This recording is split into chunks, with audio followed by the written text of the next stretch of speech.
सुरुवातीपासून मी कायम सांगत आले, आयोगाचा पदभार स्वीकारल्यानंतर जसं आम्ही पहिली शिफारस राज्य शासनाला ही बालविवाहाच्या संदर्भात केली होती आणि विधवा प्रथांच्या विरोधातला कायदा व्हावा यासाठी पाठपुरावा केला. त्याच्याच संदर्भातल्या शिफारशी किंबहुना त्याच्यापुढे जाऊन सायबर सुरक्षितता मोठ्या की अशा पद्धतीने कोणी कोणावर बोलू नये हा वैयक्तिक कुटुंबाचा भाग असतो.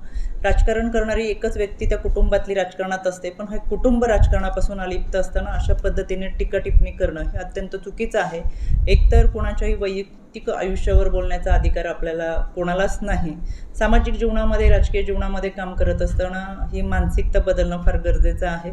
याच्या संदर्भात आमच्याकडे ज्या काही तक्रारी आल्या होत्या त्या अनुषंगाने इथून मागच्या अनेक घटना आहेत ज्या आपल्या सगळ्यांना कल्पना आहे, त्याच्यात मी सविस्तर सांगत नाही. राजकीय व्यक्तींच्या बाबत ज्यांनी तक्रार केली त्यांना आम्ही त्यावेळेसच नोटिसा पाठवलेल्या होत्या. पुन्हा अशा पद्धतीची विधानं करू नयेत अशा देखील त्यामध्ये सुचवलं होतं. या प्रत्येक व्यक्तीने माफीनामा पाठवून दिला होता. त्यानंतर त्या कोणीही व्यक्ती बोललेल्या नाहीत. त्याच्यामुळे मला असं वाटतं की प्रत्येकालाच वेगळी नोटीस पाठवण्याची गरज भासू नये.